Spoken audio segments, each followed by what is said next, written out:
Chào mừng các bạn đã quay trở lại với kênh. Có bao giờ bạn tự hỏi tại sao mình đã có chiến lược tốt nhưng tài khoản vẫn bốc hơi? Câu trả lời nằm ở kỷ luật, thứ mà nhiều trader coi thường nhưng thực ra nó lại quan trọng hơn cả chiến lược.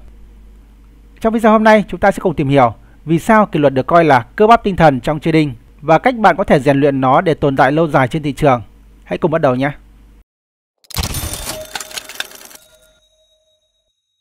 Để có thể tự học Forex một cách bài bản, các bạn hãy bấm vào nút đăng ký ở phía dưới video này. Team đã tổng hợp kiến thức về Forex theo từng danh sách phát. Khi click vào tên kênh, các bạn có thể tìm đến phần danh sách phát quan trọng này. Bên cạnh đó, bạn có thể truy cập vào website của kênh Tự học Forex. Chúng tôi đã để trong phần mô tả của mỗi video. Bạn có thể truy cập trực tiếp vào website để cập nhật những thông tin mới nhất và chính xác nhất về thị trường này. Trước tiên chúng ta cùng tìm hiểu về vai trò của kỷ luật và trả lời câu hỏi tại sao kỷ luật lại quan trọng hơn chiến lược. Trong trading thì chiến lược chỉ chiếm 20% thành công, còn lại 80% phụ thuộc vào tâm lý và kỷ luật. Vì sao vậy ạ? Một chiến lược có thể tốt nhưng nếu bạn không tuân thủ nó sẽ trở nên vô dụng. Nhiều trader biết rõ khi nào nên thoát lệnh nhưng lại tham lam giữ lâu hơn và kết quả dẫn đến là thua lỗ. Người khác thì biết cần cắt lỗ nhưng lại hy vọng giá sẽ quay lại, cuối cùng dẫn đến cháy tài khoản. Kỷ luật nó chính là cầu nối giữa kiến thức và kết quả thực tế. Không có kỷ luật, mọi hệ thống giao dịch dù hoàn hảo đến đâu cũng sẽ sụp đổ. Khi thiếu kỷ luật thì trader thường rơi vào 3 sai lầm trên người. Thứ nhất đó là revenge trading hay là giao dịch trả thù. Bạn thua một lệnh và lập tức vào thêm lệnh để gỡ gạc, kết quả là càng thua lỗ nặng hơn. Thứ hai là over trading, tức là giao dịch quá nhiều. Khi bạn không kỷ luật thì bạn sẽ không kiên nhẫn để chờ cơ hội tốt, vào lệnh liên tục chỉ vì ngứa tay. Cái điều này thì nó xảy ra với rất là nhiều người đấy ạ. Nếu như các bạn không có một cái chiến lược tốt, không có kỷ luật, các bạn tham gia giao dịch này nó chẳng khác gì là các bạn đang đánh bạc ở trên thị trường. Và các bạn biết cảm giác của một người đánh bạc là như thế nào rồi đấy ạ. Nó sẽ có một cái cảm giác hồi hộp, tò mò. Và đôi khi các bạn ngồi xem bên ngoài các bạn không chịu được, cứ phải nhảy vào thị trường thì các bạn mới yên tâm cơ. Và kết quả cuối cùng thì các bạn biết là như thế nào rồi đấy ạ. Cái sai lầm thứ ba đó là không đặt stop loss.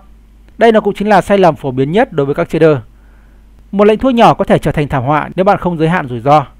Về việc đặt stop loss này thì cũng có những cái tình huống đó là chúng ta không đặt một cái vị trí stop loss cụ thể mà chúng ta ngồi để chúng ta xem cái lệnh nó hoạt động như thế nào. Để dừng lỗ thì chúng ta sẽ tiến hành dừng lỗ bằng tay, tức là chúng ta sẽ dừng lỗ một cách thủ công chứ không đặt những cái vị trí stop loss, và khi ra đến đó thì nó sẽ ngắt lệnh một cách tự động. Tất cả những cái sai lầm này thì nó không đến từ việc thiếu kiến thức mà từ việc không kiểm soát được cảm xúc. Và chỉ có kỷ luật mới giúp bạn vượt qua được những cái yếu tố này.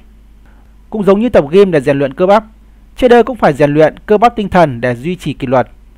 Có 4 nguyên tắc chính để các bạn có thể tiến hành xây dựng cơ bắp tinh thần cho bản thân mình. Thứ nhất đó là luôn có trading plan hay là kế hoạch giao dịch. Thứ hai là tuân thủ stop loss và take profit. Thứ ba là có nhật ký giao dịch. Thứ tư là chấp nhận những thua lỗ nhỏ. Đầu tiên là nói về trading plan. Thì trước khi vào lệnh, bạn hãy xác định rõ các cái điểm vào, điểm thoát, khối lượng và mức rủi ro. Trading plan hay là kế hoạch giao dịch nó là một cái yếu tố rất là quan trọng. Ngoài những cái thông tin như tôi vừa mới nêu ở trên thì trading plan hay là kế hoạch giao dịch các bạn cần phải thể hiện rõ được là cái cách thức mà các bạn sẽ xử lý khi cái lệnh của các bạn nó ở những cái trạng thái khác nhau là như thế nào. Trong trường hợp thị trường đi đúng xu hướng mà các bạn phân tích thì các bạn sẽ xử lý ra làm sao. Khi thị trường đi ngược xu hướng thì các bạn xử lý ra làm sao. Tức là các bạn cần phải có phương án cho từng trường hợp cụ thể. Chúng ta giao dịch ở đây là giao dịch theo xác suất, do vậy cần phải chuẩn bị cho mọi những cái điều có thể xảy ra. Không có cái gì là chắc chắn 100% cả. Và xin lưu ý là trong giao dịch nếu như chúng ta không có kế hoạch giao dịch cẩn thận thì có nghĩa là chúng ta đã tạo một cái kế hoạch để chuẩn bị cho thua lỗ. Nguyên tắc thứ hai đó là tuân thủ stop loss và take profit. Bạn không bao giờ được gỡ bỏ stop loss hay là dịch take profit chỉ vì cảm xúc. Phải luôn luôn tuân thủ theo kế hoạch giao dịch mà trước đó các bạn đã lập ra. Về nguyên tắc viết nhật ký giao dịch thì bạn cần phải ghi lại mọi lệnh kể cả thắng, thua. Điều này nó sẽ giúp bạn soi lại bản thân và phát hiện những cái thói quen xấu. Quá trình ghi nhật ký giao dịch này thì chúng ta cũng cần phải ghi rõ là trạng thái tâm lý của chúng ta trong cái quá trình mà chúng ta giao dịch ra làm sao. Khi chúng ta chuẩn bị chốt lệnh thì tâm lý lúc đó như thế nào. Nguyên tắc thứ 4 đó là chấp nhận thua lỗ. Cụ thể ở đây là những thua lỗ nhỏ. Kỷ luật giúp bạn hiểu rằng thua lỗ là một phần tất yếu của trading.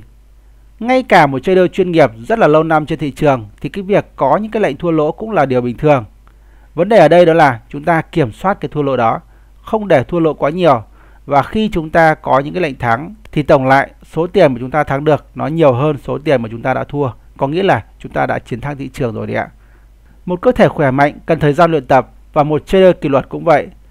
Bạn đừng mong có kết quả chỉ sau 1 cho đến 2 ngày. Hãy kiên trì luyện tập mỗi ngày với những nguyên tắc như đã nêu ở trên.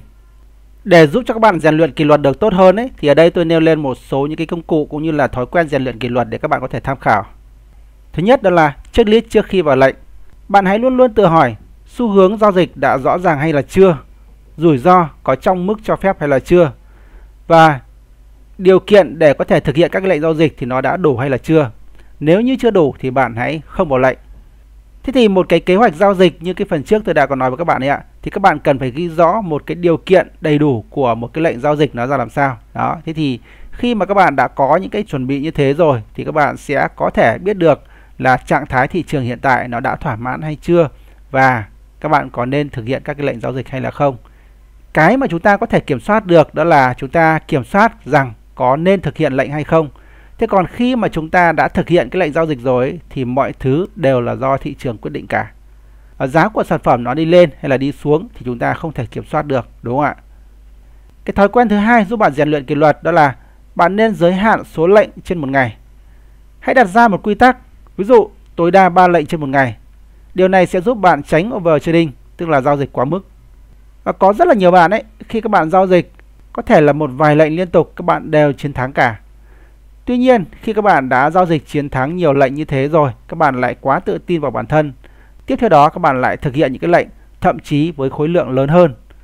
Và rất là không may, những cái lệnh sau cùng đó các bạn lại giao dịch với một cái tâm lý bị FOMO, tự tin quá mức, dẫn đến là một cái thua lỗ. Và khi mà chúng ta giao dịch với khối lượng lớn hơn thì cái thua lỗ đó nó lại kéo đi toàn bộ những cái lợi nhuận mà các bạn đã tạo dựng từ những cái lệnh ở trước. Tổng lại là các bạn đã bị thua lỗ. Thói quen rèn luyện kỷ luật tiếp theo đó là quản lý thời gian. Bạn hãy đặt cho mình những cái giờ nghỉ, những cái giờ không giao dịch. Không nên ngồi dán mắt vào màn hình 24/7. Kỷ luật đôi khi còn là biết dừng lại. Thứ nữa đó là các bạn nên tách bạch tiền. Chỉ nên chơi bằng số vốn sẵn sàng mất, không nên dùng số tiền cần cho sinh hoạt. Cái việc tách bạch cái số tiền như thế này ấy, thì nó sẽ giúp cho cái tâm lý giao dịch của các bạn nó tốt hơn rất là nhiều. Trong trường hợp các bạn dùng một cái số tiền mà các bạn không thể mất ấy, thì cái tâm lý của bạn nó thực sự là không tốt. Khi mà một cái lệnh của các bạn giao dịch chẳng may nó không đúng xu hướng, các bạn sợ thua lỗ, cho nên khi mà những cái thua lỗ nhỏ nó xảy ra, các bạn nhìn ra được các cái lệnh đó không phải là những cái lệnh tốt, các bạn vẫn cố gắng để giữ lệnh với cái hy vọng rằng cái thua lỗ này nó chỉ là tạm thời. Khi nào lệnh nó vừa mới dương hoặc là dương được một chút thì chúng ta sẽ cắt cái lệnh đi, có nghĩa là không chấp nhận những cái thua lỗ nhỏ. Tâm lý không chấp nhận những cái thua lỗ nhỏ như thế này, cố gắng giữ lệnh, nó sẽ dẫn đến những cái tình huống là các cái lệnh đó càng ngày càng bị thua lỗ nặng hơn, và kết quả cuối cùng đó là cháy tài khoản, một cái điều mà chúng ta không mong muốn chút nào. Khi các bạn biến những cái công cụ, những cái thói quen rèn luyện kỷ luật này thành một cái thói quen của riêng mình thì bạn sẽ dần hình thành một kỷ luật thép trong trading. Và nói tóm lại thì kỷ luật chính là cơ bắp tinh thần của trader, thứ còn quan trọng hơn cả chiến lược. Nó giúp bạn kiểm soát cảm xúc, giúp bạn tồn tại lâu dài trên thị trường, và quan trọng nhất, nó biến kiến thức thành kết quả thực tế. Bạn hãy nhớ, thị trường không hạ gục trader thiếu kiến thức, mà hạ gục những người thiếu kỷ luật. Và trên đây là toàn bộ những thông tin liên quan đến kỷ luật giao dịch mà tôi muốn giới thiệu đến các bạn. Nếu bạn thấy video này hữu ích, hãy nhấn like, subscribe và bật chuông để không bỏ lỡ các video chia sẻ về trading nhé. Và đừng quên bình luận bên dưới video về cái thói quen kỷ luật nào bạn thấy khó duy trì nhất khi trading. Cảm ơn bạn. Hẹn gặp lại các bạn trong những video tiếp theo.